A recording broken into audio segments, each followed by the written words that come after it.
Yes. Well, we are so excited to talk about this movie. There's so much to talk about. And I mean, it's interesting, just right from here, it's like based on actual events and terrible decisions. It's kind of like our lives, right? I think so. Yeah, Yeah. there was something very.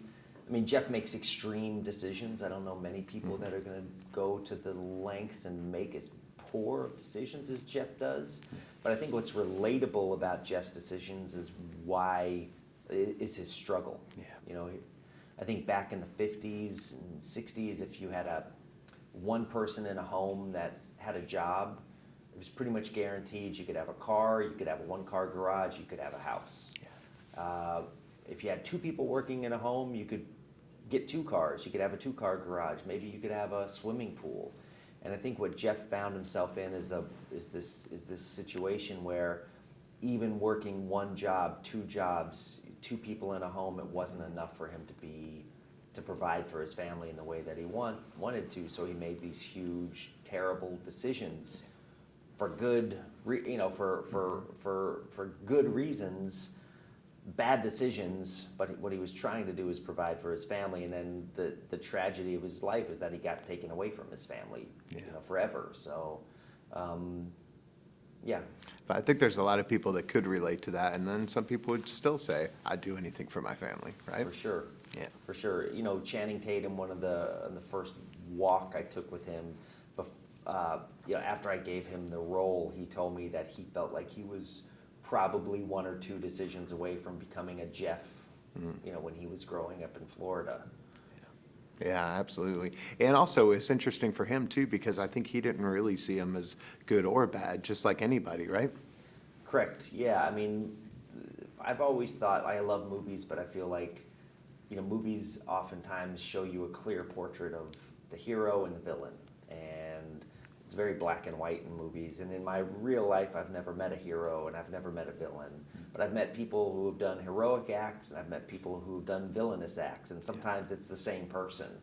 And I guess what I wanted to try to explore on the screen was this character of Jeff, who could be both things at once. He was full of contradictions, this character.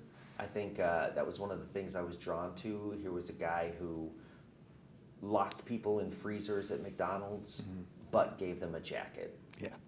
Here was a guy who is an Army veteran who breaks out of a prison, doesn't live in the woods and survive off of rainwater and grubs, but he lives in a toy store and survives off of candy and baby food. Here's a guy that was at the exit ramp of a airport with a plane ticket to his freedom in his hand, and his girlfriend called him, and he decided to turn around so that he could tell her goodbye one last time. And so what I think is really interesting about that character is that it's his humanity, which is what makes him a bad criminal. And he is a criminal. The movie, I don't think, excuses any of his criminal acts, but it also showcases his heart is the thing that ultimately screws up his villainy.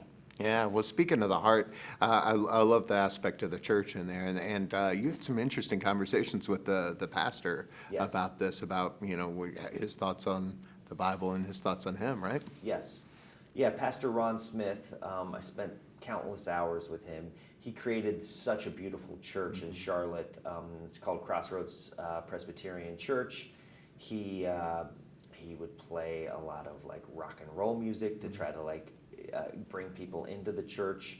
He would play Can't Buy Me Love by the Beatles, and then have a sermon about money and greed. And he's an interesting character. It's a very diverse church, very welcoming. Anyone could come in there. And one day I asked him tell me about the Bible. What's your views on the Bible? Tell me, how do I translate the Bible? And he said, first thing you got to know is the Old Testament's about judgment and the New Testament's about grace.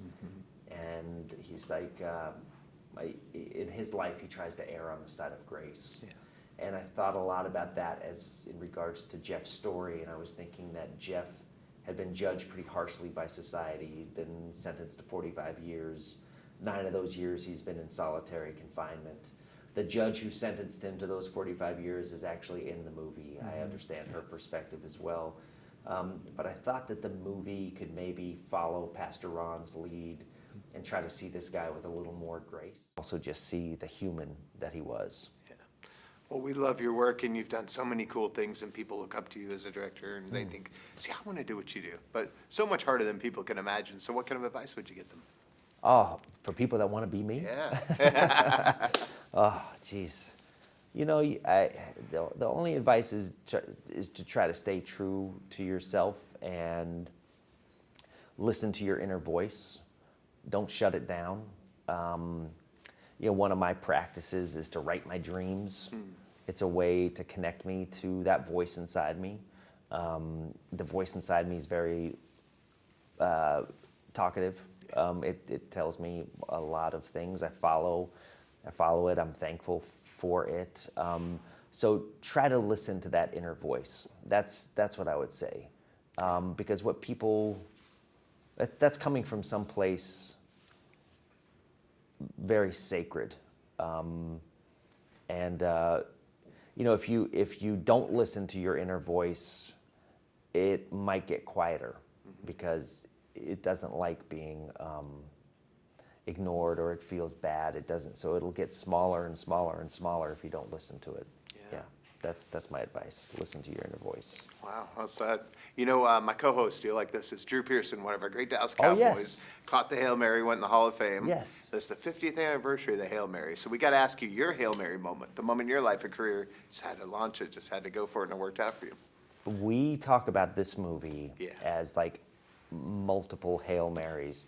We did not have the money to complete this movie or to make this movie, and we kept throwing Hail Marys the whole time. I mean, it was, you know, we ran out of money to edit the movie in April. Wow. And we had to figure out a way to get more money, and I found an investor. It was a last minute Hail Mary. I mean, there's so many. Geez, what's it? It's all like faith and luck, and with those Hail Marys, most of the time, what does Michael Jordan say? You miss 100% of the shots you don't take. Yeah.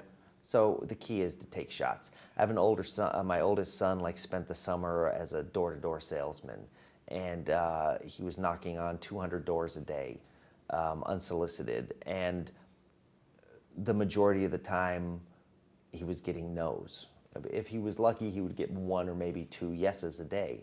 And I've never been more proud of him, because that is like the only way you can get a yes is to knock. Yeah. And to ask, and you can't force anyone into a yes. The only way you can catch a Hail Mary pass is to throw one and to try to catch it. That's right. Well, Yeah. part of that is mindset, and we talk about that on the show. Is there something that you personally keep in mind, or is there a mantra or something you say to yourself that kind of keeps you going? Keep knocking. Yeah. Like, rejection is part of it. Like, you have to be okay with rejection. When I always told my son, as I was a kid, I did a lot of door-to-door selling. That was one of the key attributes of me being able to be a filmmaker, because I would sell like potted plants door to door so I could have enough money to go to a soccer tournament to Arizona or something. And a lot of people didn't want the potted plants, and I would sell fertilizer, and I would sell chocolate Easter bunnies and whatever, but knocking on the doors, saying, hi, this is me, I'm doing this, do you want to buy this, this is what it is, no, and being able to move on, and like not let that define you. So I think it's being able to take no, and be able to take the rejection, because for me, it's 99.9% no.